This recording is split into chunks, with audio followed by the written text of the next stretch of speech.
Hey, thanks for joining us. I'm Nicole Wild. And I'm Laura Burhenny. Congratulations on choosing to train your pooch.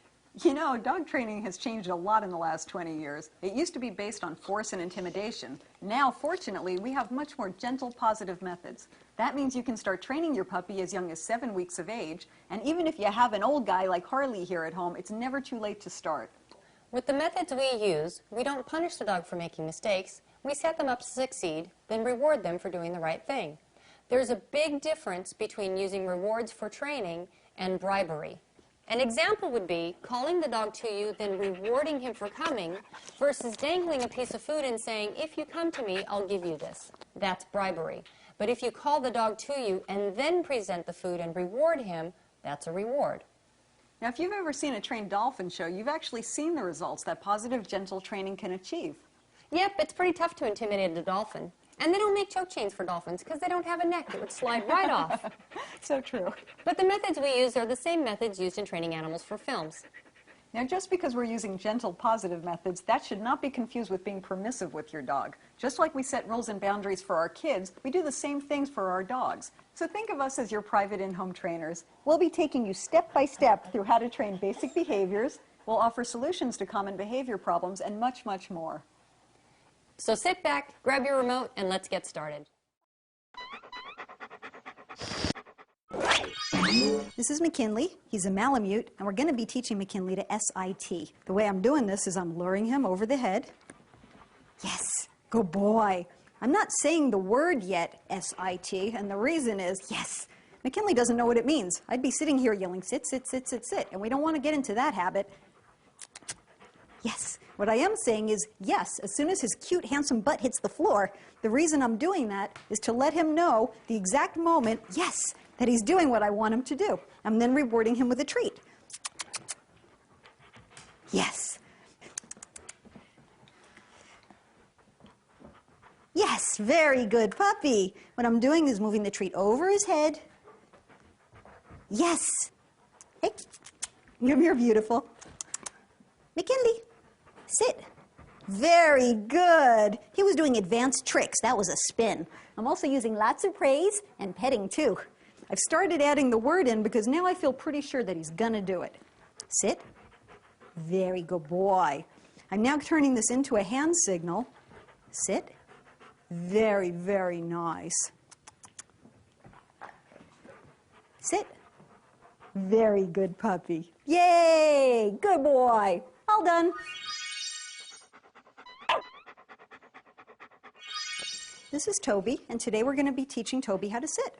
So what I'm doing is taking the treat, I'm going to lure him with the food, over the head. Yes! I'm using yes to mark the moment that his tush hits the floor, so to let him know what it is he's done that I like. Then I'm rewarding him with a food treat and lots of praise. If he jumps up, that's okay. Yes! He'll get the idea. Be patient. Puppies can be very rambunctious. I'm also not going to reward her unless her paws are on the floor and her butt's on the floor. Now, you've got to be careful. If you have a very energetic puppy, like some labs, you don't want to use too much. No, that's a down. That's advanced. You don't want to use too much of a happy, excitable praise voice because the dog can get out of control and start jumping up. So, sit. Yes. I'm also giving lots of praise rather than just shoving treats at her, because using the treats and the praise together is going to make the praise more valuable. Sit. Yes, very good. Now I'm adding the cue word sit in because I know she's going to do what I'm asking. Very good. Should we try it with the cue word? Sit. Yes, very good puppy. Now I'm going to be using a hand signal here. Sit. Very nice. Sit. Excellent puppy, yes. So Toby is picking up on this hand signal. Sit very, very quickly. You're doing very well. Puppy's obviously suffering from excessive cuteness. Sit. Very good. And sit.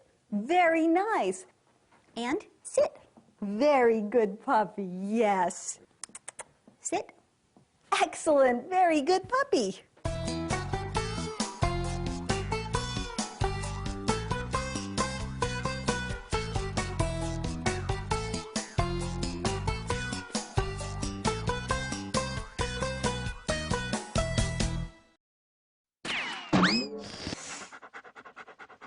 We're going to teach McKinley here how to lay down, and the way I'm going to do it is by using a process called shaping.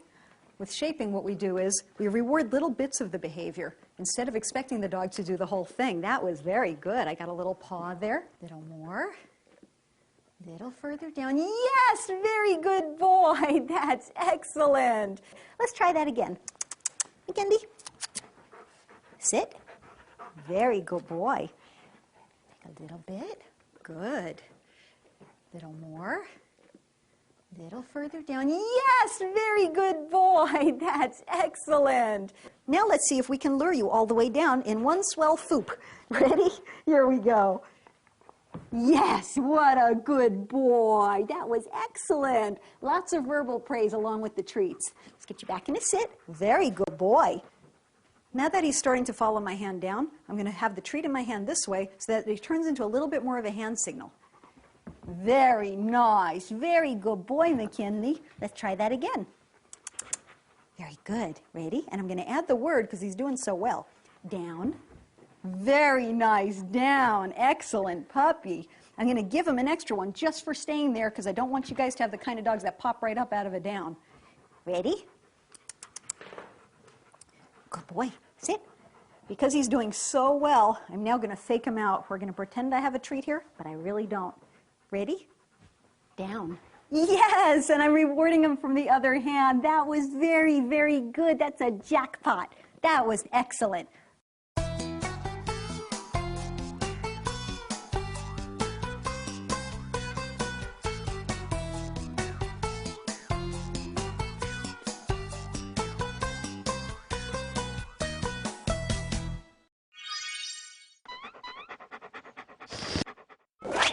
This is Kale, and he's a Corgi, and we're going to teach him down using a step because he has a much longer nose than he has legs.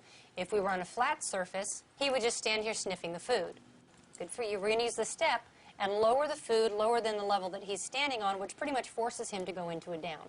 And as soon as he does go down, I'm going to open up my hand and let him have some cookies. We want you to understand that you won't have to use food in training forever. It's just a means to an end. The reason we use food is because every dog likes it, every dog needs it to survive. By using food, you're requiring them to work for something that they need to survive on. And also, by using food, we can use little tiny pieces that are easy for them to chew, and that way we get a whole bunch of repetitions in. If we get a lot of repetitions in, all that means is that we're making the behavior stronger. Right, Laura. You can also put food rewards on a variable schedule. At first, we're rewarding the dog every time for doing the right thing. After the dog really knows the behavior, you can do two things. One is you can introduce alternate rewards besides the food treat, which could be a pet. It depends what's valuable to your dog. It can be a little quick game of tug. Or you can start rewarding every couple of times. Don't do it too predictably. For example, if you gave him a food treat every second time, your dog would quickly come to learn the pattern. So do be unpredictable. If you've ever played the slot machines at Vegas, you've been a victim of variable reinforcement ratios. And all that means is that you keep playing because you might win. Yep, and it sure keeps you going because you're afraid to leave for fear that that next pull that somebody else does is going to be the jackpot.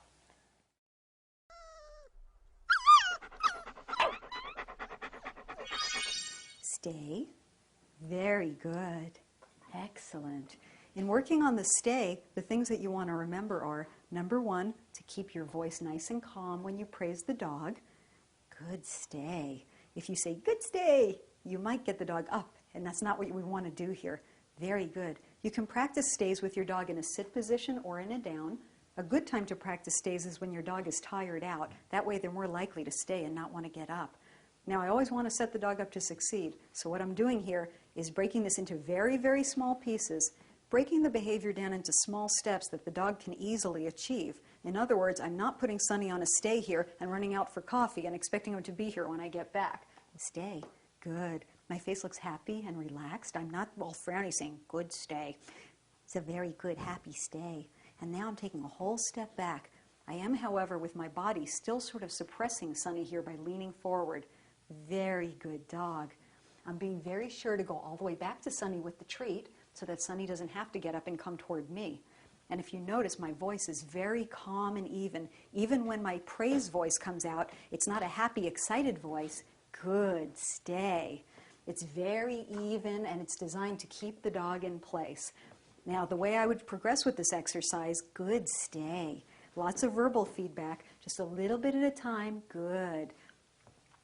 Now, the truth of the matter is, in real life, most of us don't walk around like this backwards. So I also like to throw in at the beginning of a stay, just when you're right next to the dog, turning a little bit with your back, and then coming back and rewarding. Very nice. Stay. We also, I want to point out, are rewarding the dog during the stay, rather than the way it used to be trained, which was to have the dog sit and stay and then call the dog to you and then reward. If you call the dog to you and then give them a treat, what you're actually rewarding is the dog running to you, not the dog staying there. So it's very important to keep rewarding during the stay. Very good. A few other things that you can add in, once the dog is doing this really nicely, which Sunny is doing pretty well, I might say, is you can just move a little bit. Okay? Yeah, we can be silly. We don't mind, do we? Very good. Stay. You can have your arms moving around. You can go back and forth. Yes, the trainer's silly, isn't she? Very good. Good, stay. You can eventually work up to having people walk by very slowly at first and then more quickly. If you have children in the family, you can get them involved too by having the dog stay and have the kids walk by, then progress to running by, flailing their arms and being as silly as they'd like to be. That way everybody enjoys the training. Very good. At the end of the stay, you want to use a release word, like, all done. If you have a dog who gets up and walks away while you're trying to teach them to stay, you can do what I've done here and put a leash on them, and simply put the leash under your foot so the dog doesn't have the choice of leaving. Sunny, sit. I'm going to put Sunny back in position and down. Very good boy. And stay. Very, very nice.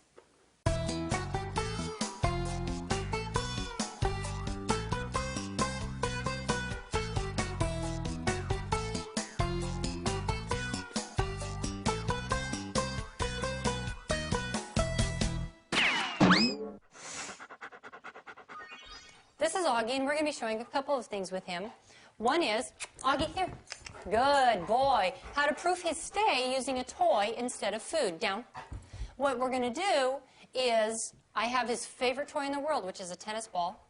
And I've put him in a down, which he already knows. And then I'm going to raise my arm as if I'm going to throw the ball. And if he were to get up, I would drop my arm and not throw the ball, because the reward for staying is actually throwing the ball. So I'm going to fake throw it. Ready? You stay. Good. Oh, bummer. Oh, come here. You blew it. Good. Lie down. So I didn't actually throw the ball because he got up. So we're going to do that again. Excellent. You stay. Oh, no. But he's getting better because he's not going as far. Stay. I can also set him up to succeed by not fake throwing as hard. I can just maybe go half a throw, he doesn't move, and then I can give him the ball. Good boy, good. Yes. I know, give me the ball. Good, excellent, good, come here. Good, down. And again, the reward for not moving is giving him the ball. Down, you cheated. Stay. Yes, get it. Excellent boy. I know. Oh, and that bark that you just heard was a pushy, obnoxious bark saying, throw the ball, throw the ball. He's trying to force me to play with him. So what I'm going to do is I'm going to take the ball and put him in like a 10-second timeout. I'm not going to throw the ball for him because he tried to push me into doing it. You ready? Stay. Uh-oh. That was excellent. He almost self-corrected that time. Stay. Yes, get it. Good boy. Very nice. Good, stay. Up, down. Good, stay. Yes, get it. Excellent. Now watch. If I leave the ball here on the ground, he's going to bark. And as soon as he barks, I'm going to pick up the ball, and I'm not going to give it to him. His barking is going to be telling me, pick up the ball, throw it, hurry up, hurry up. What are you, stupid? Good. And since he's not, since he's making a lie about him, uh-oh, that's a bummer. That's too bad. So I'm going to sit here, and I'm going to make him wait an extra 10 seconds. And now I'm going to give it to him for being quiet. Good boy. Kale, stay. Good, stay. Excellent. The reason we're doing stay here with Kale on a step is because there's more of a discrimination for a dog being up on a platform or a stair than there is simply getting up from the floor and moving. Kale, stay. Good, stay. Excellent. Very nice. Stay. I'm keeping my voice very low and even, just like with any other stay, using the hand signal. Good boy. Good. Stay. And I'm starting to build a little bit of distance here with him as well. Good dog, staying. Going all the way to him with the treat so he doesn't feel that he has to get up. Stay. Good, stay. And reward him always for doing the right thing.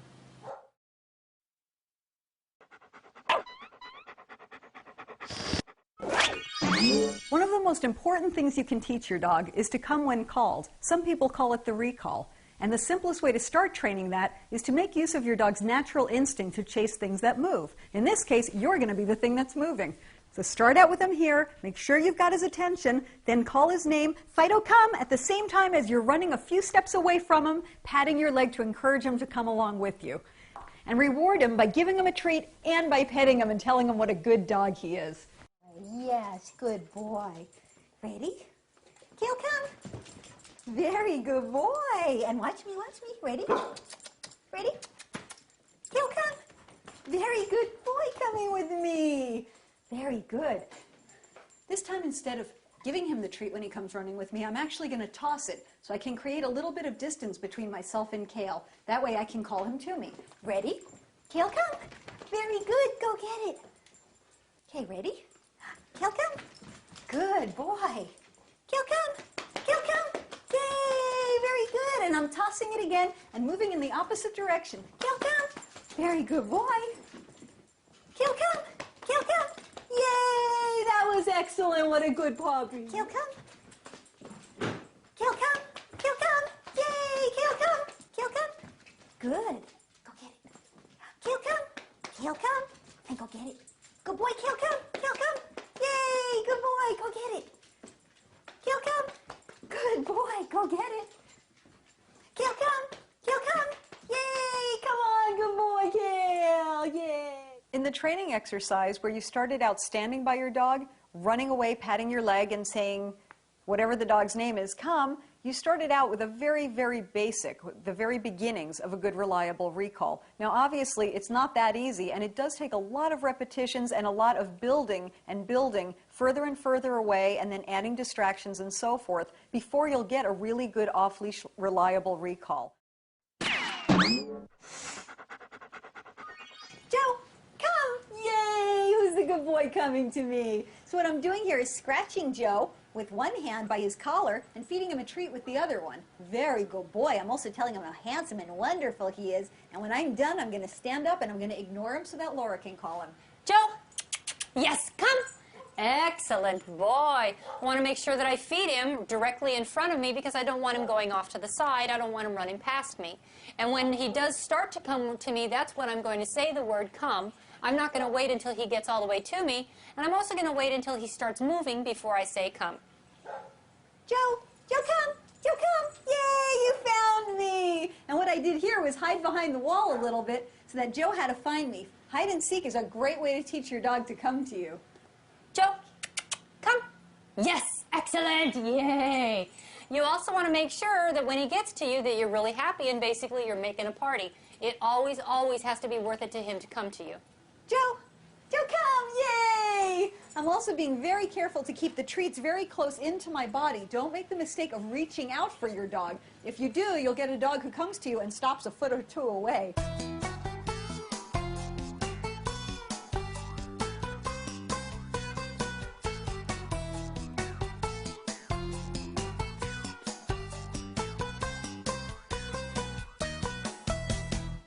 You don't have to make a training session a long, boring ordeal for either you or your dog. Training sessions are actually more effective when they're in very short increments. If you can do 3 to 5 minutes 5 times a day, that would be excellent. If you can only manage 3 times a day, that's okay too. And that's great because that makes it more fun for the dog. And if it's fun for the dog, he's going to keep playing the game. And when you look at it, that's all it is to the dog, is a game. And you want it to be a game. You don't want it to be a chore for him, or else he's going to be very reluctant to do it. So remember, training should be a positive experience for both you and your dog, and if you use gentle reward-based methods, it will be.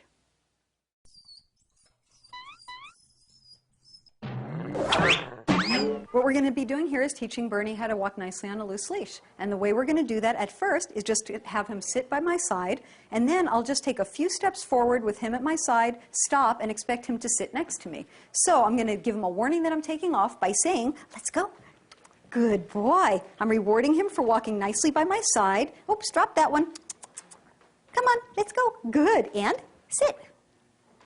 Good. The way we would turn this into a longer walk is just start extending the number of steps you take in between stopping and expecting your dog to sit. Of course, you should practice this with no distractions first. If you have a safe and closed backyard, you can even practice this off leash. Once your dog really gets the hang of it in your backyard, take some tasty treats with you and start practicing on the street where there's very low distractions and build up from there.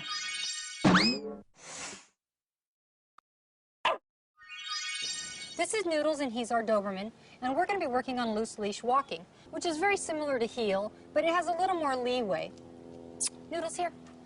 What I'm going to be doing is I'm going to be trying my hardest to keep him in this general area. I have this imaginary square next to me, and as long as he's moving in the square, I'm going to be talking to him, I'm going to be smiling at him, I'm going to be telling him what a good boy he is, and I'm going to be giving him a cookie for staying there. Noodles, here. Good. Now, I might have to use a cookie to get him into position at first. Good boy. Here. Good. And once he's in this imaginary square, I'm going to walk. Excellent. Good boy. Good boy. But remember, I'm talking to him. If he starts to go ahead of me, I'm going to stop, and I'm going to back up a little bit, and I'm going to make him get back into position. Excellent boy.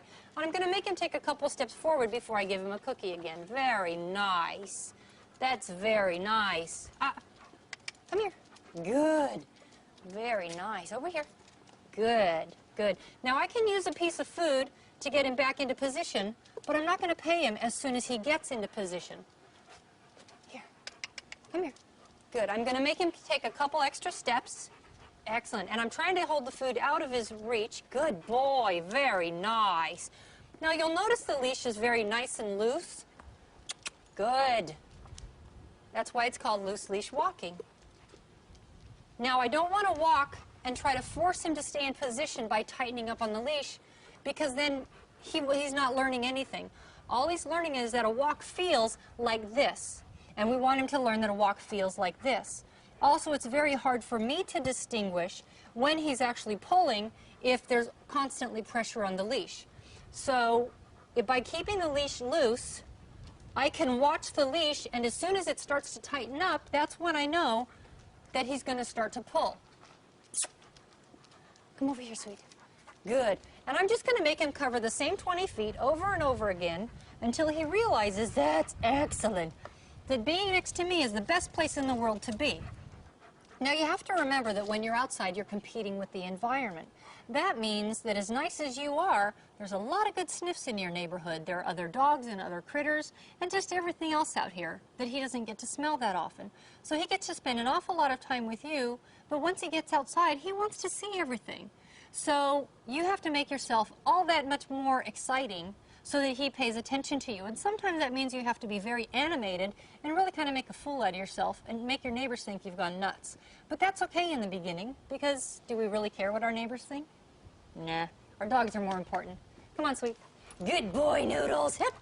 What you doing way up there? Did you forget about me? Come over here. That's so good. Look at you. Excellent boy. Excellent. Look at you. That's so good. Excellent. Come here.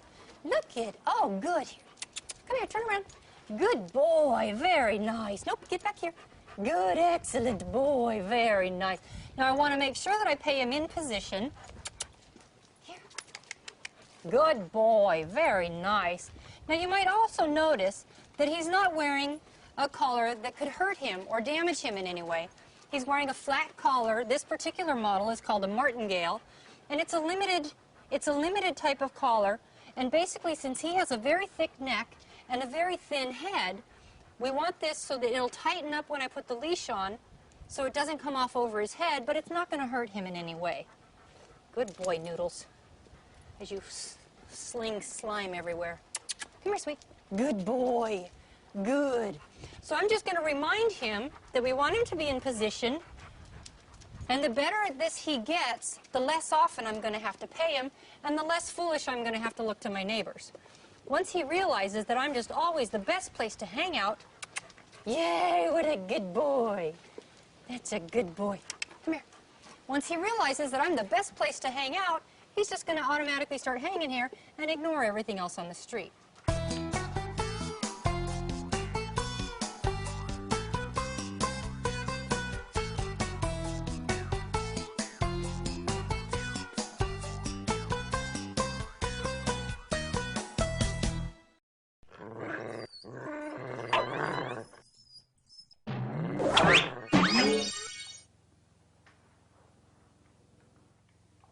So what I'm doing here is waiting until Eddie backs up. Yes. And then I'm giving him the treat. I'm going to try to be careful that I don't say yes when he's pawing at me, because I don't want him to think that's what I'm rewarding him for. Yes, good boy. Excellent. I'm going to try this one a little higher up and see if we can get rid of that paw. Yes, good boy. Excellent. Yes, very good boy. Very nice. Yes, good. So I'm asking him to do it a little bit longer that time. Now that he's actually doing it, I'm going to add the verbal cue, leave it. Leave it. Yes, good boy. Very nice. Leave it. Very good boy. Now the reason I'm using a little bit of a stern voice here is because I know gosh darn well that if the dog is going for something on your floor, you're not going to be sitting there nicely saying, leave it please. So, leave it. Very good boy. Very nice. Leave it. Good boy. Now we're going to move over to the table, and I'm going to expect that because I've taught him over here, sit. Good. Now I expect him to leave this. Leave it. Telling him as I put it down, good boy. Yes, take it. Now the reason I'm not letting him take it when I stop is because I don't want your dog taking things off your counter. Leave it. Good boy. Take it. Excellent puppy. You've got to be faster than the dog here, so if the dog goes to grab it, you've got to put your hand down over it or pull it away real quick. Now that you're such a star pupil, we're going to this is the very hardest one. And now I'm going to expect him to leave something that's on the floor. Now this is tough for most dogs, so don't go too far too fast. Leave it.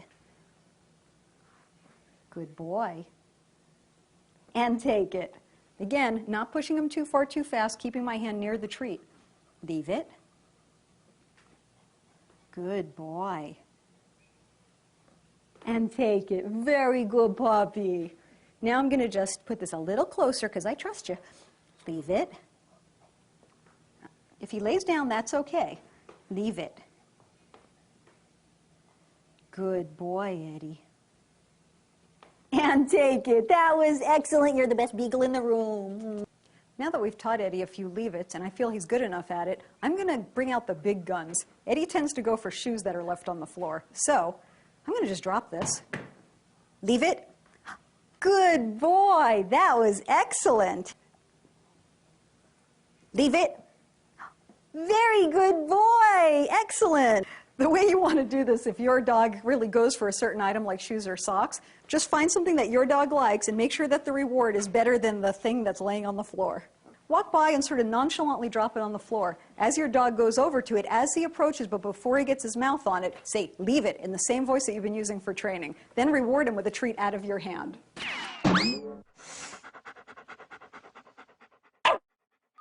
Sit. Good boy. Leave it. Leave it.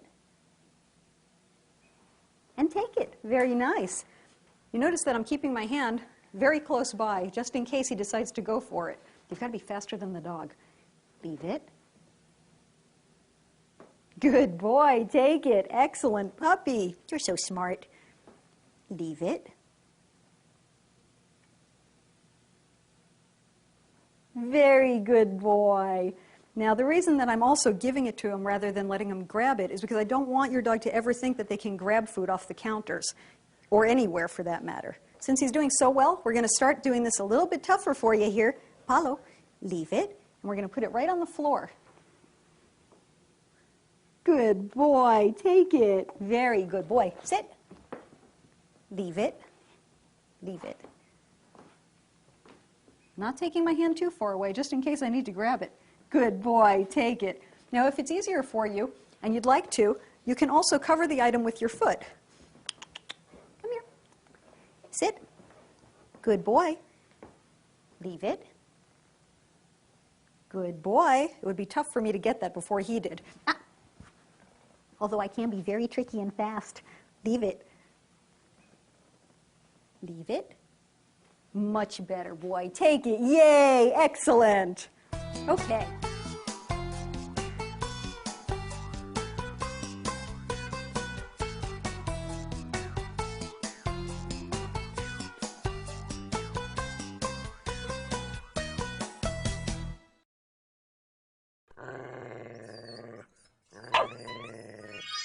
Okay, this is Buddy, and he's a boxer mix, and we're going to be working on give. Give is different than leave it in that the dog will already have something in his mouth and you want to take it from him, versus leave it means just don't even touch it. So the way we start this out is we start with a low value item, we put it down next to the dog, and all we're doing is saying give, picking up the item, giving him a cookie for it, good boy, and then giving him the item back. To him, this is the most stupid thing in the world, but what we're doing is we're setting up a reward history so that we're teaching him that I'm going to say give, take something from him, give him a cookie, and give him the item back. And there's no way that he can lose in this game. Down. Buddy. Sweetie. I know. Lie down. Thank you very much. Now, we can move to a higher value item. He's going to chew on it. There's nothing in that hand. And he thinks I still have a cookie in this hand. You want to take that? Good for you. Good boy. So he's chewing on it, and then I'm going to say give, and I'm going to show him that I have a treat in the other hand and move it to the side so that he has to let go of the stick in order to get the treat. Good boy. Now I'm not going to let go because possession is 9/10 of the law, even in the dog world. Huh? Yeah. Good. We'll take it. And he's already anticipating that I'm going to say give. So I'm going to actually go ahead, because I trust him, I'm going to go ahead and let him take it. And I like the fact that he's not running away from me with it, because that means that he trusts me. And I'm going to pet him and tell him that he's a good boy. Good boy. Good. Give. And I'm going to reach in and grab onto it. I'm going to show him the cookie. And as soon as he lets go, I'm going to give him the cookie. Good. And I'm going to hand it to him again. Good boy, bud. Good boy, buddy. And then I'm going to say give. And he doesn't quite have it yet, so I'm going to reach in and take this. Did you see how he let go of the stick as soon as my hand started to come in? That's a lot nicer than the dog who will hover over the toy or turn their head away to prevent you from taking it. Take it. Good for you. Good boy. Good. Give. Very nice. And that was perfect. We want him to spit it out either on the floor or in your hand when you say give. Take it. Good boy. Good boy. Give. Excellent. And I want to make sure that I reach in and take it before I give him the cookie. As long as I know I can get away with it. Good. Take it. Very nice. Good boy. And I'm going to let him chew on it for a few more minutes or a few more seconds. Good boy. Very nice. Give. Very good boy. And if you have a dog that likes to guard things a lot and is more likely to either run off with it or turn his head away from you or even growl, number one, you don't want to correct him for the growling. You can't say, no, don't growl, because what that does is it gets rid of the warning sign, and that's where you end up with a dog who bites without warning because you've basically told him, don't warn me. And you also want to make sure that you don't jump to a very high value item very quickly. If you have a dog that guards things a lot, you want to make sure that you do a lot of repetitions with a low value item. Remember, if your dog has a serious guarding issue where he's growling or snapping, you need to contact a professional to help you with this problem.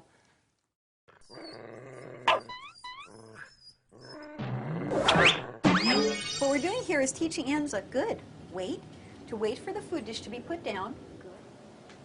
Wait. Wait. All right. Very good. Very nice. Let's try that again. Okay. Anza. Anza. Wait. Wait. Good. Wait. Very good. Wait. Wait. All right. Yay! If your dog doesn't do this on the first try, which is more the norm, what you're going to do is, as you bend down with the food, if your dog breaks the stay, you're going to just simply straighten up and wait.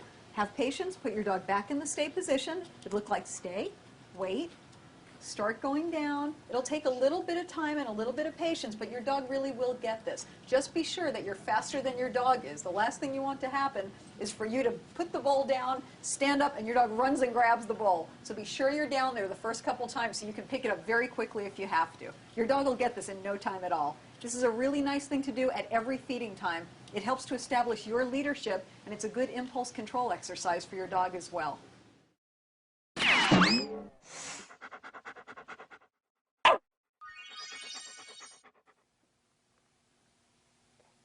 Oh, that spoon didn't taste very good, did it? I bet the next time you won't bite down quite as hard. Oh, very nice. Already he's taking it more gently than before. Gentle. Good. So now I'm starting to add the word gentle in. And I'm going to start putting my hand right here as well. Gentle. Oh, much nicer. His mouth is really softening up here. Gentle. Good. Now I'm going to start moving my hand a little bit off the spoon. Gentle. Very nice. This is the same dog who was making my fingers bleed just a few minutes ago. Gentle. Very good boy. And now because he's doing so well, I'm going to take the spoon away altogether. Gentle. Oh, much nicer. With a little practice, he'll be taking treats this way all the time. Very good boy.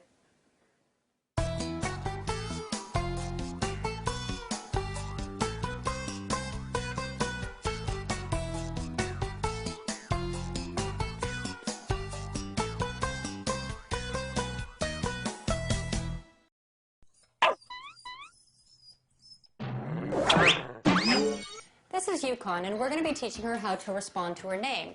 Now, she probably already knows that her name applies to her, but she doesn't know how to correctly respond to it.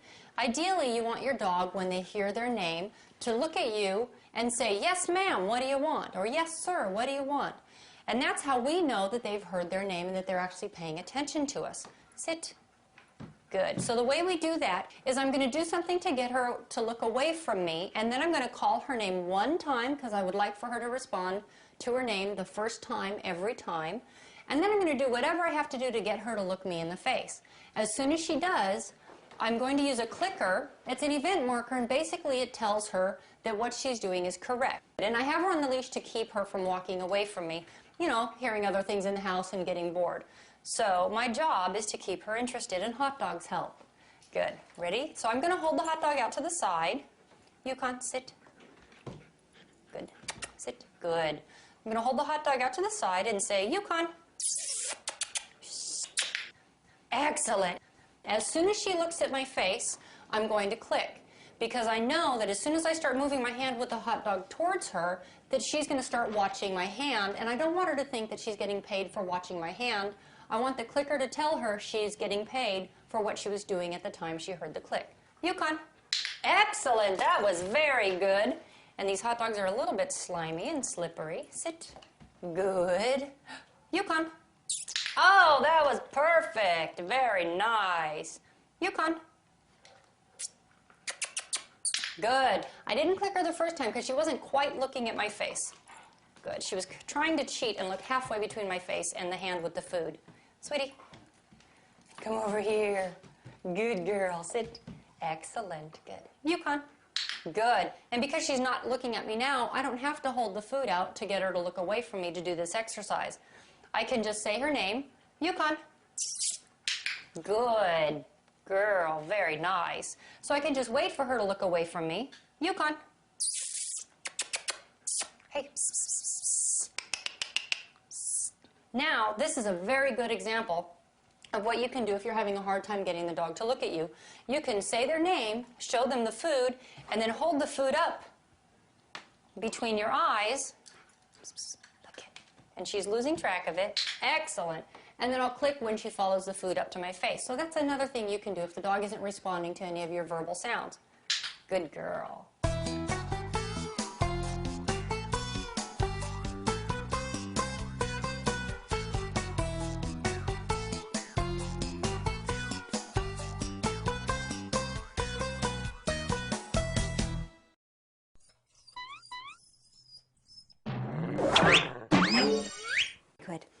doing here is teaching Kobe to target the back of my hand with his nose.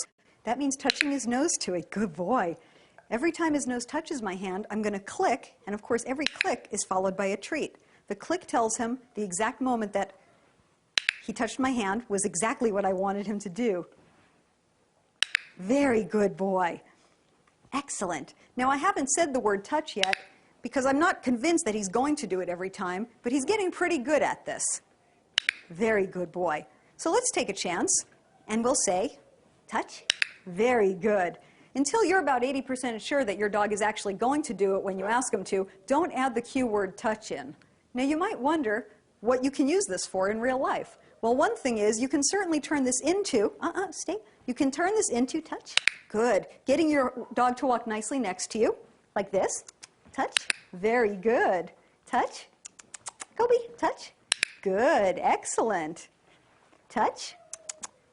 Good. And here I have a dog who's off leash who's doing almost a perfect heel. Sit. Very good boy. This is also an excellent exercise to practice at the vet's office or anywhere else your dog might be stressed, just to take his mind off things. Touch. Very good boy. Practice with your dog at home. It's really a fun exercise for them. This is Trooper, and he's a cockapoo, a Cocker Spaniel Poodle mix. And he's a very fearful dog. So what we've done to help him deal with his fears, because really he doesn't even like to be out of his own house, what we've done is we've taught him a bunch of tricks, and we've also taught him a very simple behavior, which is called touch. And that means that when I hold out my hand, I just want him to touch his nose to my palm. Touch. Good. So when he's acting fearful, all I have to do is hold out my hand, say touch. And now you're doing your foot touch. Good for you. And that swaps him from fear mode into play mode. And that way I'm not just putting food in his mouth for being afraid, I'm getting him to do something else that I can reward him for. Touch. Good. And I can put my hand as close to him as possible. Touch. Touch, sweetheart. Touch. Good. And that way all he has to do to succeed is turn his head and touch my palm. Good. Give me your foot. Can I have your foot? Troop. Yes. Excellent boy. Because the more behaviors a fearful dog has to deal with life, the easier it's going to be for them. And you can see the enthusiasm he has in doing this behavior. Touch. Good. Very nice. That's excellent.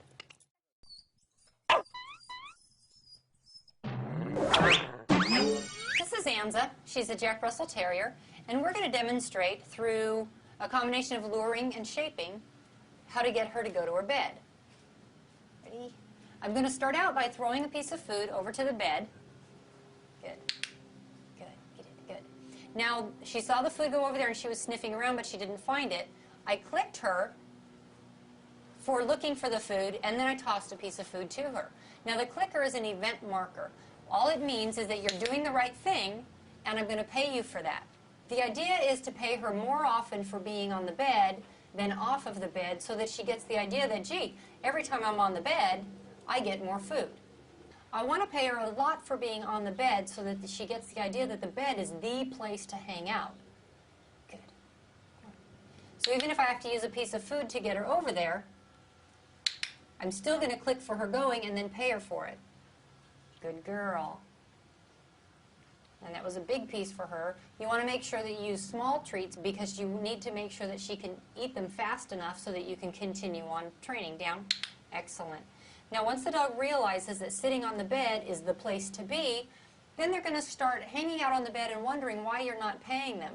And that means that they're going to start going through some behaviors that they already know. Like she's in a sit, but she's kind of in a down, and she's not exactly sure what I want. But she is on the bed, and that's what I want. If she knows a down, I can say down,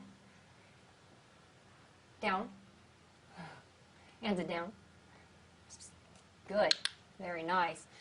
So since she's just learning a down, I have to lean into her to get her to lie down, and then I click her, and then I pay her for being in the down. Good girl. If I pay her a lot for being in the down on the bed, then that's the behavior she's going to offer first, like she just did. That's the behavior she's going to offer first when she gets to the bed. Now, in order to put a word to this behavior, Anza, come. What I'm going to do, since I'm sure that I can get her to go to the bed, I want to say, go to your place. Good, very nice. And I said that because I knew that she was going to head over there anyway. I saw that she was drifting in that direction, so I said, go to your place, knowing full well that's where she was headed. So I just took advantage of an obvious situation. Excellent. All right. When I call her off of the bed, I'm not going to pay her. Go to bed. And it would help if I said go to bed or go to your place, and I were at least a little bit consistent with my cue. Want to try it again? So I have the food here, and what she's doing is she's going, okay, I know you have food. How do I get it? And she's thinking, and she's thinking, and she's thinking, and she's thinking, and she's going to get it in. Yes, very nice. And it's really a lot of fun when you do this and you can see the wheels turning in the dog's head. Now she's thinking about coming to me because she knows I have the food, but she also knows that she hasn't gotten any food for coming to me. So we're going to wait a second. Go to your bed. Very nice.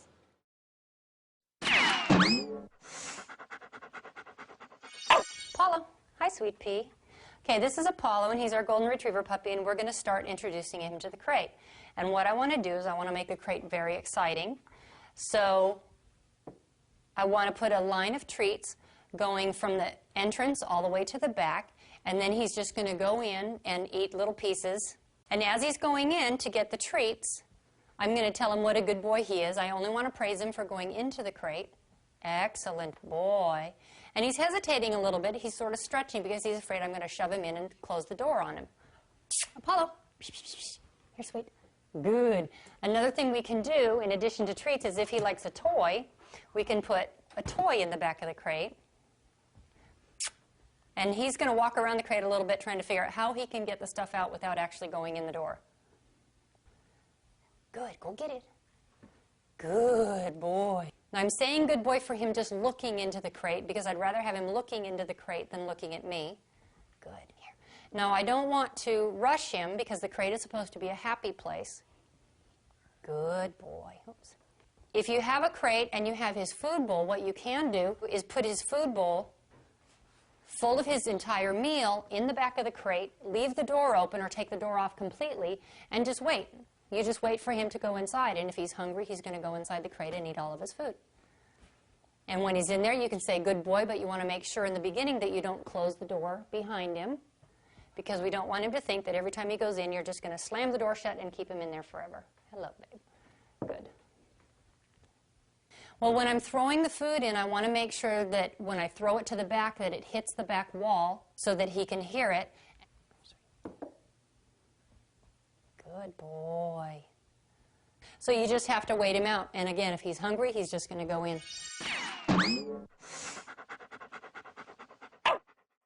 And this is Anza, our little Jack Russell Terrier. And she's so food motivated that she's going to go right in, I'm sure. So we're going to try it once. Good, here. Now, since I'm pretty sure she's going to go in, I'm actually positive she's going to go in, what I'm going to say is I'm going to tell her to get inside. So I'm going to say, inside. And I'm going to toss the cookie inside, and she's going to go inside. Now, since she seems to be fairly comfortable inside the crate, I'm going to go ahead and close the door and feed her through the door. Good girl. Good girl. So that everything fabulous happens inside the crate. I don't want to leave her in here for 5 minutes at a time and make her panic. I just want to make everything good. Excellent girl. Very nice. And then I'm going to open it up and let her out, but I'm not going to give her any cookies or praise her for coming out. Anza, here. Anza, here. Get inside. Good. Good girl. Good girl. Very nice. And I want to wait longer and longer between each treat so that she's not just standing there because I'm throwing the treats. Good girl. Very good. And I'm going to close the door. Good. All right. All right. And see, now she doesn't want to come out. Good, very nice.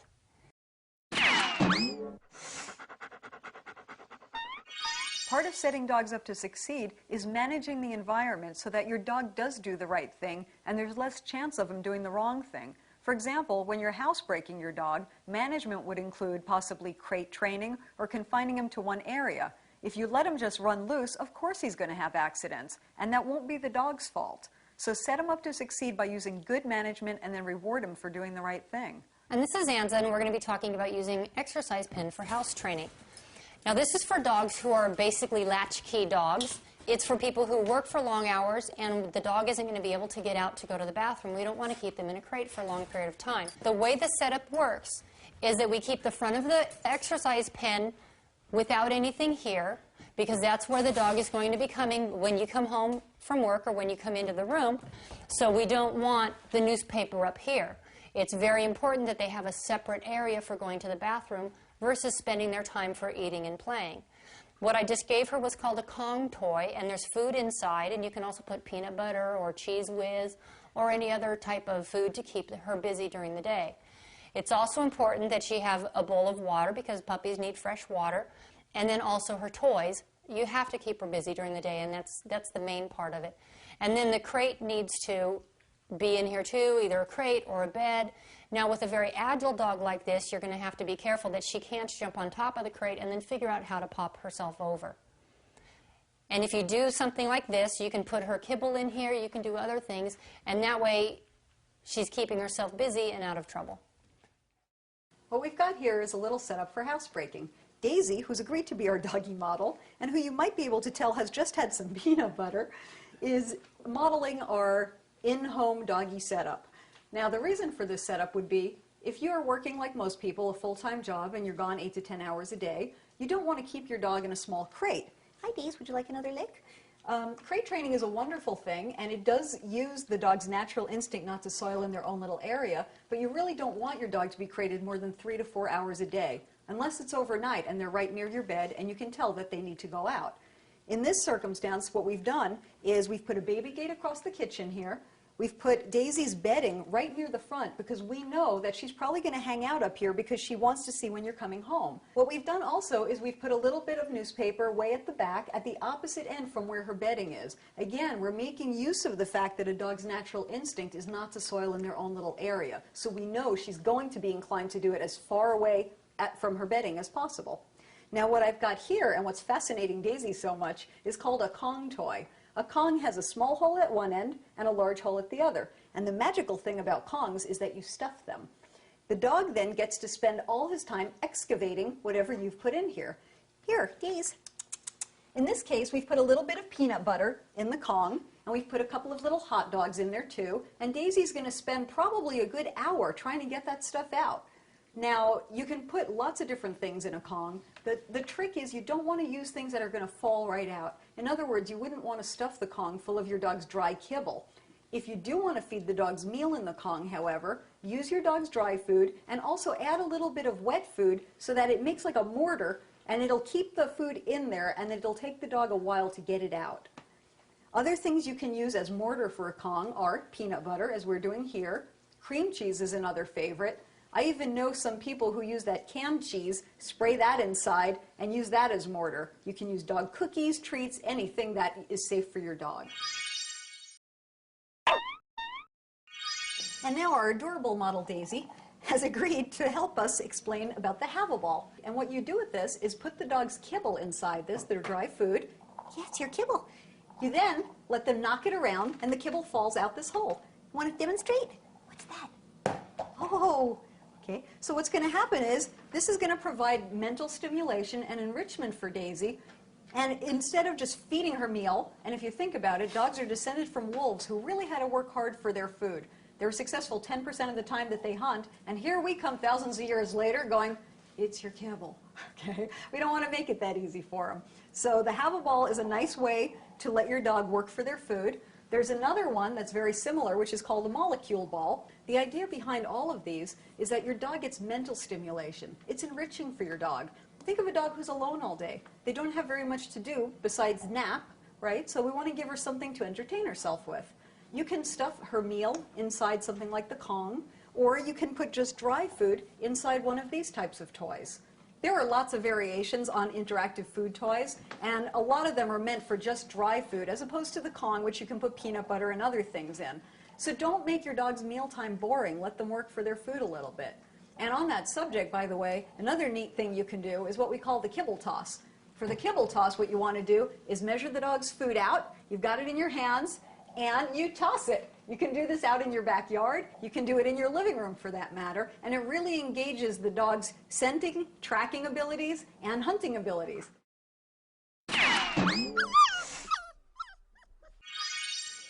this is Anza, and we're going to be teaching her how to ring a bell to go outside to go to the bathroom. And the way we're going to do this is I have a bell hanging on the door at about nose level. Now, I really don't care if she rings it with her feet or her nose, but what I'm going to do is, because she's so food motivated, I'm going to open the door and show her that I'm putting a piece of food out here. Good girl. You want that? And that one missed. Good. There it is. You're going to get it? There it is. I'm going to tease her a little bit and let her really know that it's out there. You want that? Good girl. Then I'm going to close the door. Not on her. Not on her. Come on, sweetie. You got to cooperate. Close the door. And she's going to mess around by the door trying to figure out how to get out. Good girl. I'm going to click as soon as she rings the bell, open the door, and let her go out to get the food. Good girl. All right. All right, come on. Come on. And she knows there's another piece out there that's just hiding from her. So once she can do this and she goes to the door and she starts ringing the bell, good girl. Good girl. Then I'm going to open the door for her, and then I'm going to toss the food out. Now, the way that you associate this with going out to go to the bathroom, all right, sweetie, you're going to bring her in. Come on. You're going to bring her in to the door first thing in the morning when you know that she's going to have to go to the bathroom. You're going to walk her to the door. Of course, you're going to have her on the leash to prevent her from getting bored or getting confused and racing around the house and ending up having an accident someplace else. So you want to bring her up to the door and stand her here, and she's going to stand here staring at the door, staring at the door, staring at the door, and then staring at you like, hello, did you not notice that I have to go to the bathroom? And as soon as she looks at you, you can say, good girl, and you encourage her to go to the door. And pretty soon she's going to, out of just sheer frustration, mess with the bell on the door. And as soon as she does, you can click, open the door, and toss the food outside, and then, of course, go with her to go to the bathroom and pay her again for that. Now, she's ringing it on her own. Good girl. Because she knows now that ringing the bell makes the door open, and that's all we need to teach her. When she goes to the door and she wants it open because she does have to go outside, that's all she's going to do. Good girl. Very nice. Excellent. Do it again. Good girl. All right. Good. I don't want to pay her on this side of the door for ringing the bell. That's it. That's it. Excellent. Good girl. Come on. Good. That was a good one.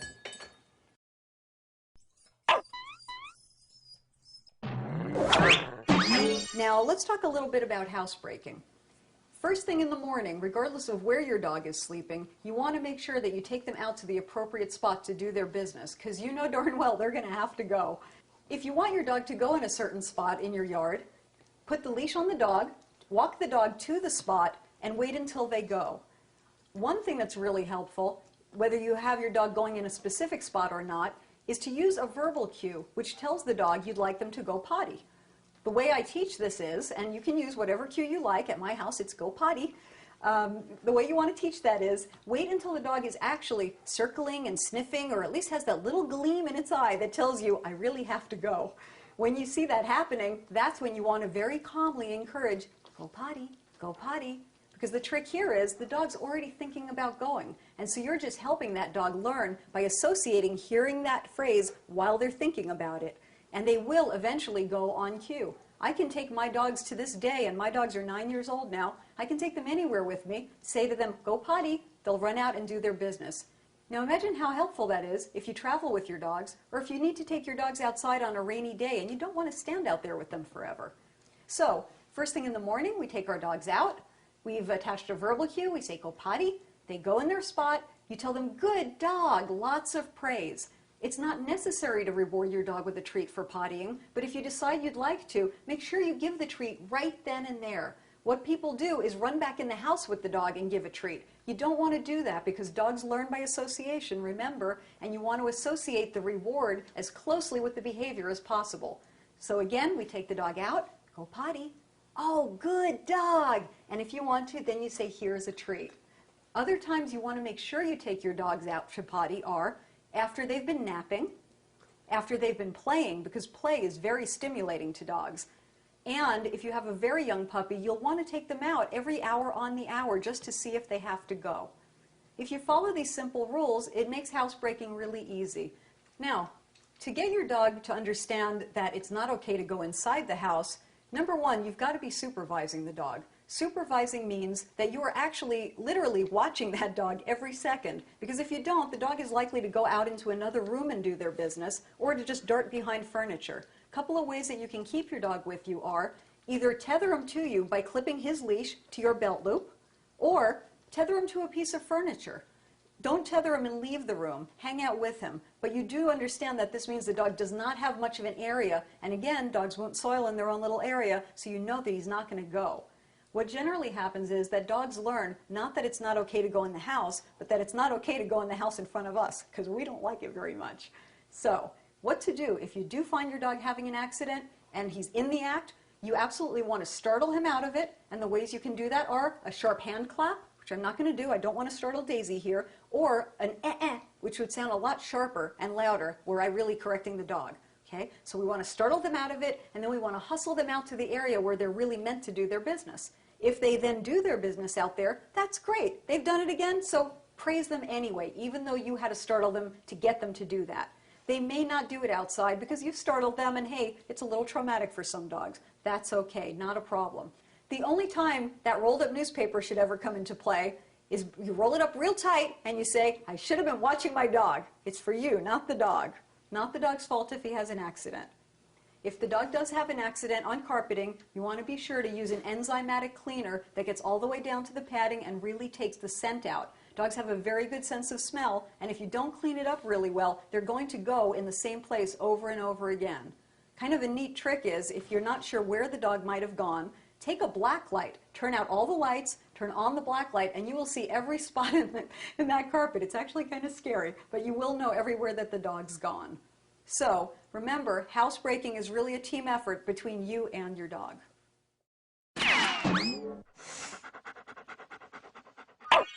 This is Klondike. Like so many other dogs, Klondike thinks that an open door means there's something wonderful on the other side, and he wants to dart through as fast as he can to get there. Unfortunately, that is not what we want.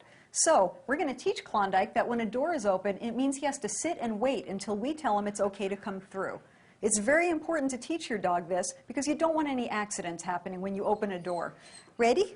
We're going to come over here. Come here. Very good boy. Very good boy. And sit. I'm going to start him off in a sit. And I've got a leash on him just for safety purposes while we practice this. Now, the exercise is, I reach to open the door. If his rear leaves the floor at any time, I'm quickly going to just close the door and straighten up and wait for him to sit again. If you have to tell your dog to sit again, that's okay too. Good boy. Now, if he breaks the stay at any time during this, what I'm going to do is body block him. That means I'm going to step in front of him, and I'm doing this because it's not convenient for me to close the door at this point. I'm going to step in front of him with my body and at the same time give him a little verbal reprimand, a little Very good boy. Klondike is actually pretty good at this. Now when you start this with your dog, very likely, good boy, very likely it's going to take a few times before your dog actually gets it. That's okay, hang with it, because this is a really important exercise that could actually save your dog's life. Good boy. I've got the leash very lightly here, I'm not pulling him. Very good boy. And now I'm going to give him a release word, which means it's okay to come through the door to me. All right. Very good boy, Klondike. Well done.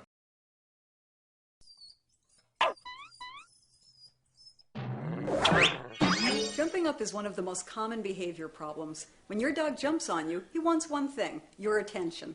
Attention means looking at the dog, talking to the dog, or interacting with the dog. So the first thing you want to do is, if anybody in your family is rewarding the dog for jumping by saying, oh, what a cute dog, you want them to stop that right away. Again, things that dogs are rewarded for, they're more likely to do those things again.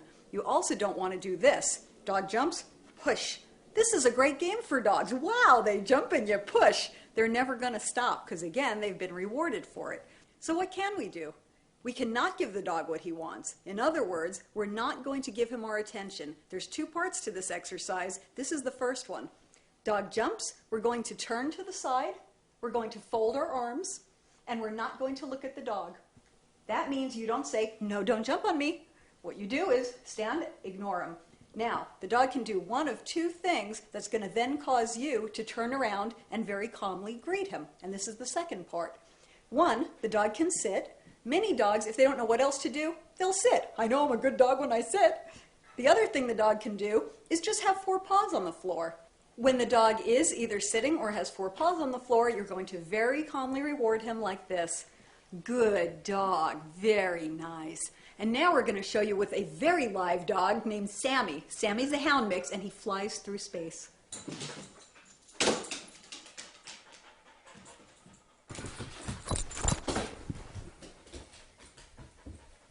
That's a much better dog, thank you.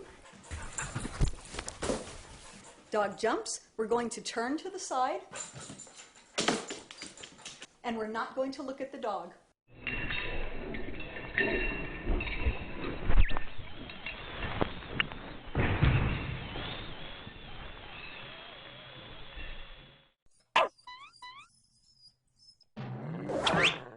We've got Grover tethered to the couch here with a common leash, and the reason we have him tethered is to show you what you can do for when your dog jumps on people at the front door. Good boy. So she did exactly the right thing. Let's try that again. Hi. Hi, how are you? Hello, what a cute dog you are. Oh, that's very good. Much That's better, very Grover. good.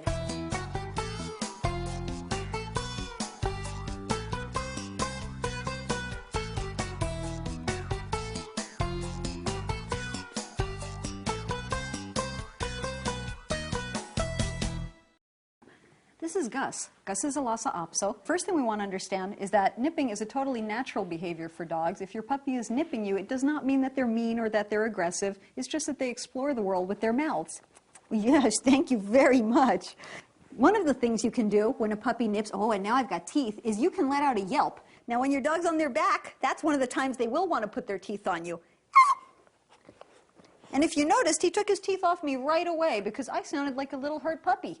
Because we don't want to use any kind of physical punishment, what we're going to do is remove something the dog wants. In this case, your presence. Most dogs are pretty bonded with their owners, and if you leave, that is a punishment for your dog. So the sequence would be, the dog nips, I yelp, and then I get up and leave the room. This is the equivalent of giving your dog a timeout.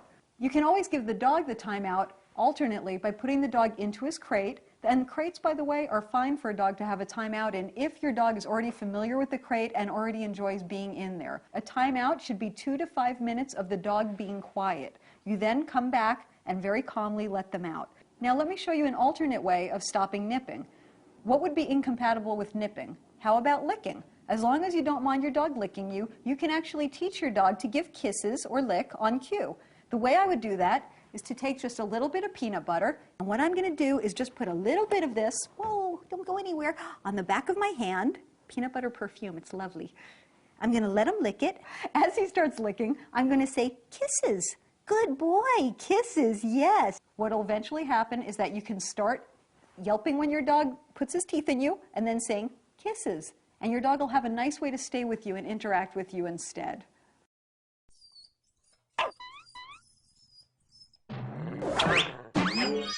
We'd like to tell you a little bit about our training philosophy. The most important thing we'd like to get across is that there's no need to use force or coercion when you train your dog. Physical corrections are never necessary. Your dog can learn just fine using reward-based gentle methods. What that means is you set your dog up to succeed by breaking behaviors down into tiny bits that your dog can accomplish and then rewarding them for doing the right thing. Because dogs are more likely to repeat behavior which has been rewarded, your dog is more likely to do what you want him to do. And the opposite of a reward is a consequence.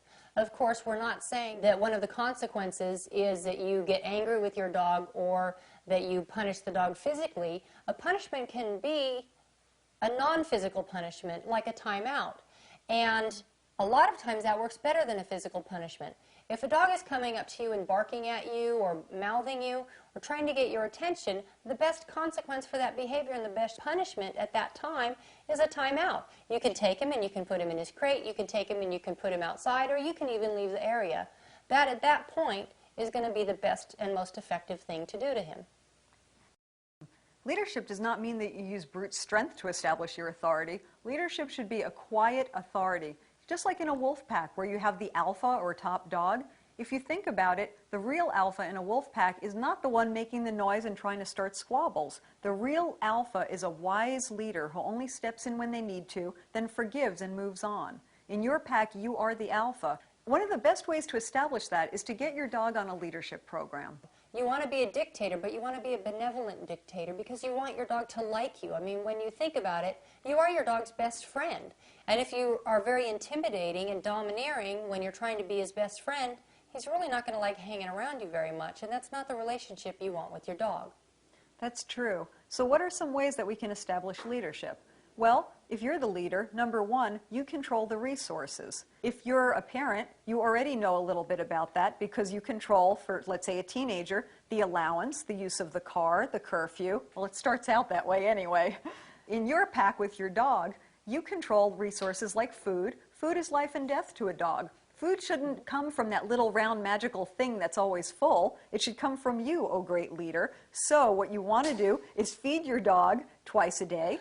Or if it's a puppy, you may need to feed them 3 times a day, but you don't want to free feed. You don't want to just leave the food there so it's available all the time. For dogs that really need a leadership program, for the really pushy dogs, I just mean the dogs that are a little bit pushy and trying to get what they want, and they think that if they're obnoxious, they can force you to give in before they will. And once you give in, boy, they've got you wrapped around their little finger. Little toe? Which is it? Anyway, one thing you can do to help with that is you can feed them out of their bowl, but you have control of their bowl. You can put the bowl in your lap, or you can put it on the table next to you, and you can make them work for one little piece of kibble at a time. You can make them sit and you give them a kibble. You make them down and you give them a kibble, and you tell them what a good dog they are, and if they choose to walk away from the bowl, guess what? They must not be very hungry. Another great way to establish leadership is to ask your dog to do something to get the things that he wants. Your dog probably gets lots of rewards that you don't even realize during the day. His food is a reward. Getting the leash put on to go for a walk is a reward. A toss of a ball is a reward. Even if your dog only has the most basic sit command down, that's fine. Ask your dog to sit before you put his food dish down. Ask him to sit before you put the leash on. Ask him to sit before you toss the ball for him.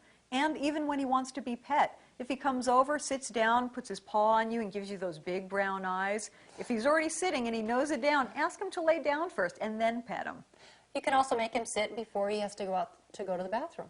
Yes, you can. Because that's a necessity and he wants you to do it. So when your dog is standing at the back door barking and saying, "Hey, you, with the 2 legs and the opposable thumbs, get over here and open the door for me," you can go over to him and say, "Oh, gee, I'm sorry, did you want to go outside?" And he's going to look at you and go, "Well, yeah." And when he does, you can ask him to sit. He sits and then you open the door. And he just did something for you, and that makes you the pack leader. Exactly. Remember, you should have more influence over your dog than your dog has over you, and you'll get that by establishing leadership.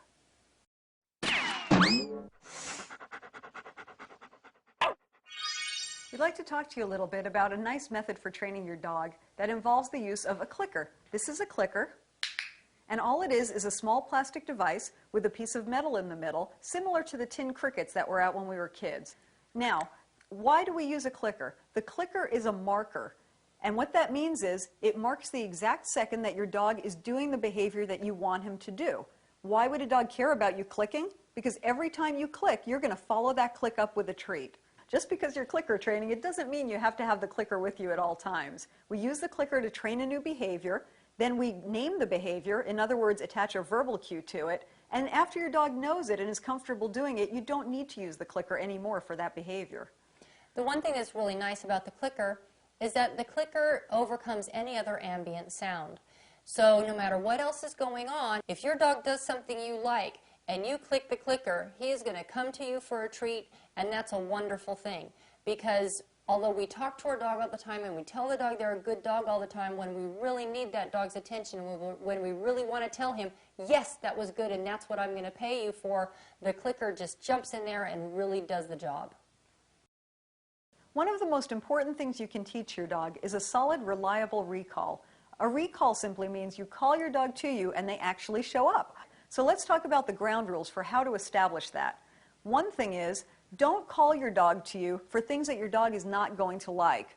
Things your dog is not going to like can include any kind of grooming or bathing, or something as subtle as when you're leaving to go to work for the day, putting the dog in a contained area. Lots of people don't realize that. They call the dog to them, the dog comes, and what do they get for their trouble? They get stuck in a pen all day. or in the laundry room, or they call the dog to them and they get the dog happy and excited because they're going, oh, be a good dog, what a good dog you are, have a good day, and then they leave and the dog is all stressed out, and you've just called them to you, and then you turn around and basically you're leaving them after they came to you, and that's really not very pleasant for them. Right. So don't call the dog to you for things the dog is not going to like.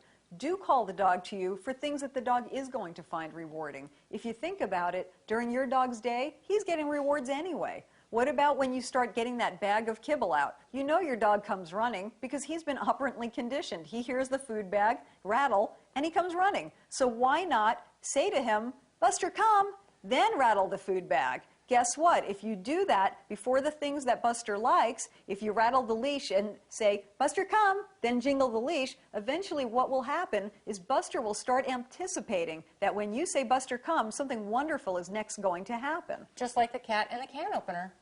The cat and the can opener? Yes. Every time you open a can of cat food with the electric can opener, boy, those cats come running. Ah. You're allergic to cats, so you wouldn't know that. No cats at my house. But it is operant conditioning, and it does actually work on all species. Remember not to call your dog to you during this training process if you are not really sure your dog is going to come when you do. If you use that special recall word, you say, Buster, come, and Buster doesn't come to you, Buster's learning he doesn't have to come when you call.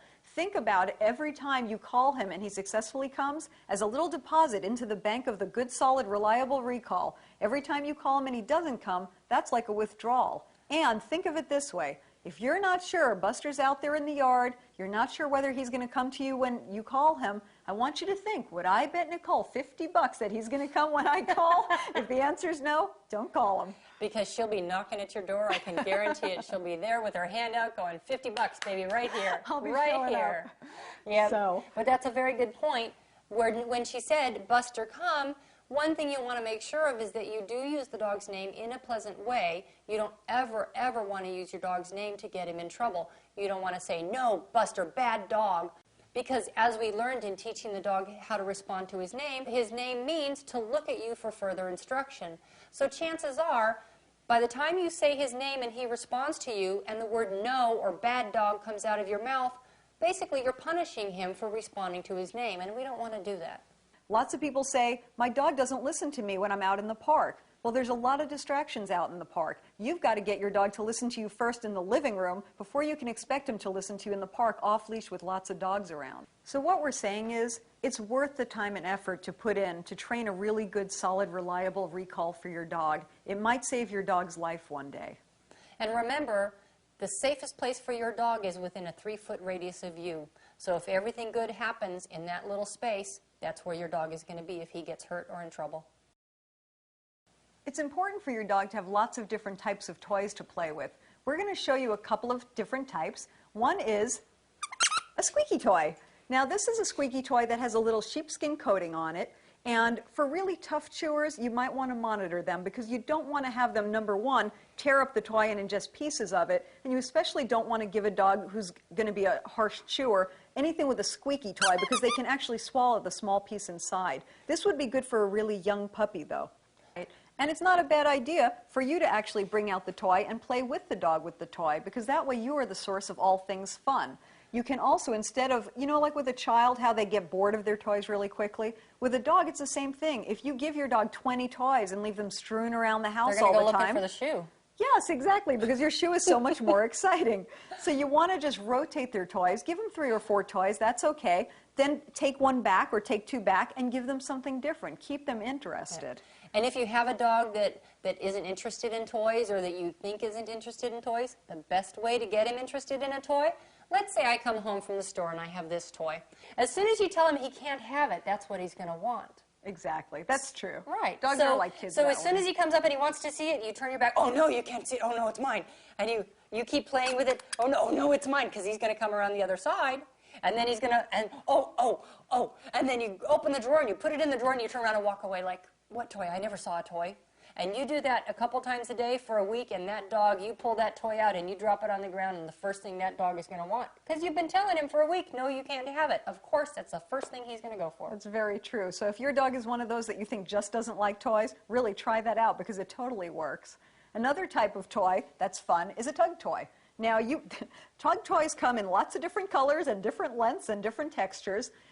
You might have heard that it's not a good idea to play tug with your dog because, oh, it'll make them aggressive and so forth. It's not true. However, tug should have rules to it. Now, we've taught your dog in another section how to do the leave it. Once your dog knows leave it, tug can be a great game. The rules are you bring out the tug toy, you initiate the game because you're the leader and all good things come from you.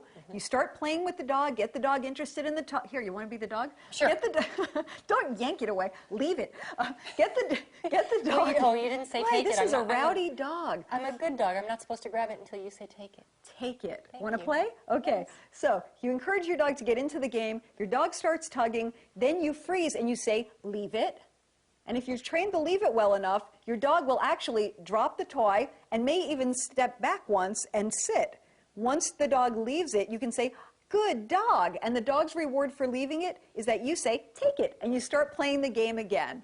And you have to make sure that when you're playing tug and you say leave it, that there's a big change in your facial expressions and your body movement. If you're playing tug with him and you're going, yay, what a good boy, yay, what a good boy, and then you want to stop the game and you say leave it, your face goes blank, you stop moving, but even though our mouth is saying leave it, but our body is tugging on the toy, as far as the dog is concerned, we're still playing tug of war. So I have to make sure that not only do I say leave it, that I also freeze my body and make my face convey to him it's really not a good idea to continue with this. And most often they're going to drop the toy. Right. There's a couple different types of tug toys. You've got these types. You've got the ones that are made entirely of rope, and what you can see has happened with this one is that the dogs have actually started to shred the ropes. For that reason, while it's a great tug toy while you're there to play with them, I wouldn't leave this type of toy alone with your dog. They can ingest the string, and there can be problems from that. Right. Now another rule for tug of war, and a very important rule, is because we covered that you start the game and you stop the game, but if during the game of tug of war, like let's say your dog's mouth is slipping and he lets go to re-grab, if he ever accidentally touches your hand, the game is over again, you're going to take your toy and go home. He is never ever to touch your skin, and yes, he can distinguish between your hand and the toy. Absolutely. Other toys that are great for your dog, and we're just going to show you a couple of different things here.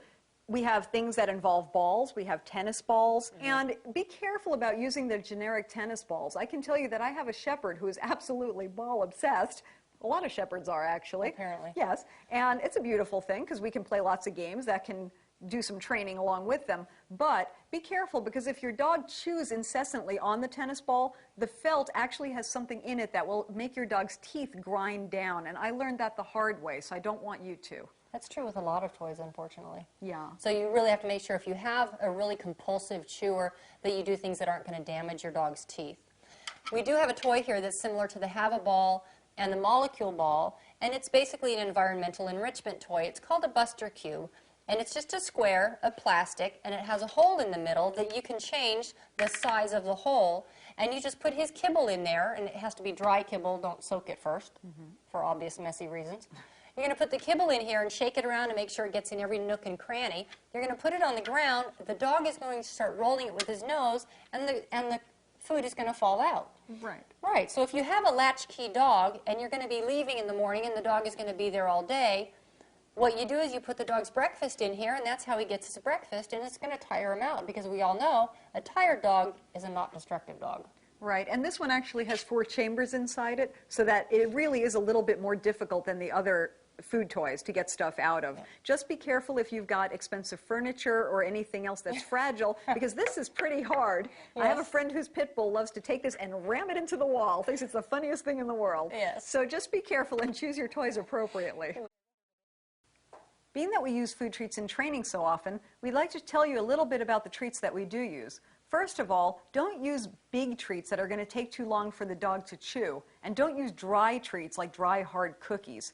You want your treats to be approximately pea-sized or a little bit bigger, and you want them to be nice and chewy. Another thing to take into consideration is that you can use your dog's kibble. There's nothing wrong with working your dog for his food and making him think that he's working for treats, because that way you're upping the value of his daily meal.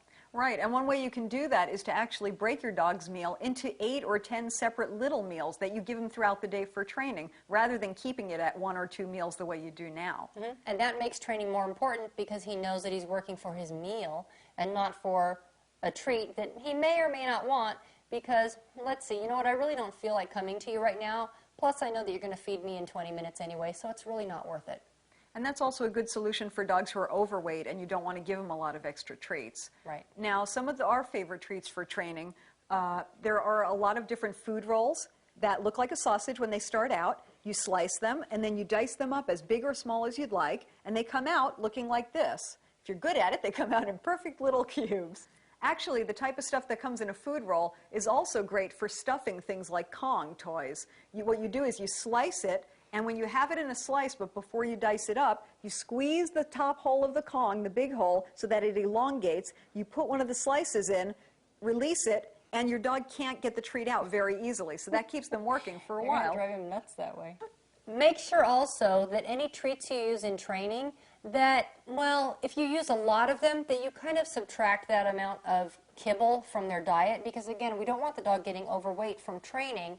So let's say if I work my dog for 20 minutes today and he ate, 3/4 of a cup of these, right, then I'm going to subtract from his food about 1/2 cup to 3/4 of a cup of kibble. Right, because you don't want your dog getting overweight from food training. Also, it's important to note that you should vary the treats that you use when you're training. Absolutely. You can use sort of low-value treats when you're in the house and there's no distractions. Dried Cheerios would be an example of a low-value treat. But when you're outside doing loose-leash walking and you've got distractions, other dogs in the environment and so forth, you might want to have something else. Some examples of high-value treats might be a hot dog that you slice up, and you can even put them in the microwave for about 30 seconds so they're not quite so greasy, or string cheese, or any other type of cheese that your dog likes that you cut up into little penny-sized slices. And that's a really good point, because if you're in the house and you're using what we would consider to be the prime rib of treats, then when you go outside, you have no place to go. Another reason you want to vary your dog's food treats for training is, think about this. If you got the same present for Christmas every year, how excited would you be when you opened your Christmas present? Not very. If you call your dog to come to you and your dog knows, hey, I'm getting a cube of that food stuff, and he likes it well enough, but hey, he's rolling in something really great out in the yard, he's going to think, food treat, rolling in good stuff in the yard. I think I'll stay here. If, however, he doesn't know what it is you're going to give him, you're keeping him guessing, and he's more likely to come to you. If you want to increase the value of your presence and of your petting your dog, then you just pair it with food. You just pet your dog and give him a cookie, and pet your dog and give him a cookie. Straight classical conditioning. It's going to work. Right, because eventually he'll come to associate the petting with the food, and when you fade the food out of the equation, the petting will have taken on more value. Be kind to your dog, be patient, be consistent, and do pay him for a job well done. After all, you don't want to go to work and not get paid.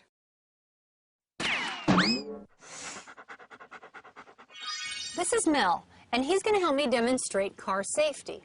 The first thing we have is a seatbelt strap, and that's a strap with an adjustable handle and a clip with a swivel on the end. And what we've done is we've run the seatbelt through the handle and clipped it. And Mel, come on, Mel, come on, sweet, good boy. He's wearing a seatbelt. And basically what this is a harness with a padded front, and it goes all the way around his back, behind his front legs, and it has a D-ring on it. It's very important for your dog to be restrained while you're driving, so that if you ever have to slam on your brakes, that he won't become a projectile and either injure himself on the back of your seat or injure you flying over the top of the seat.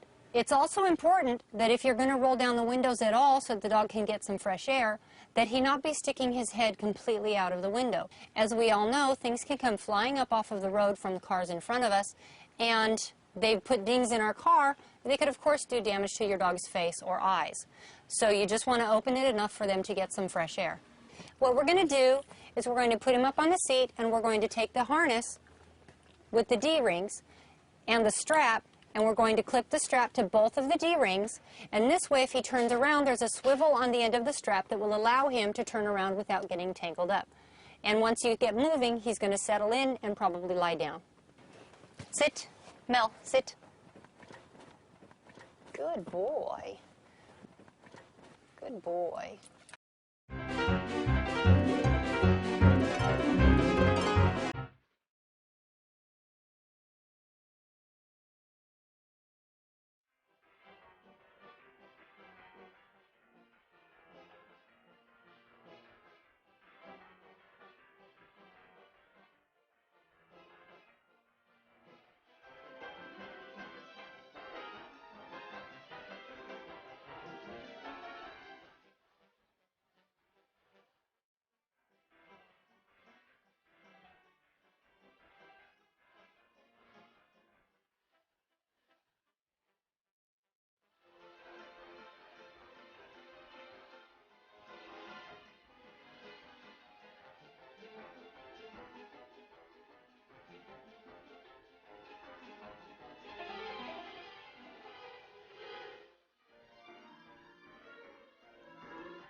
Anza, stand.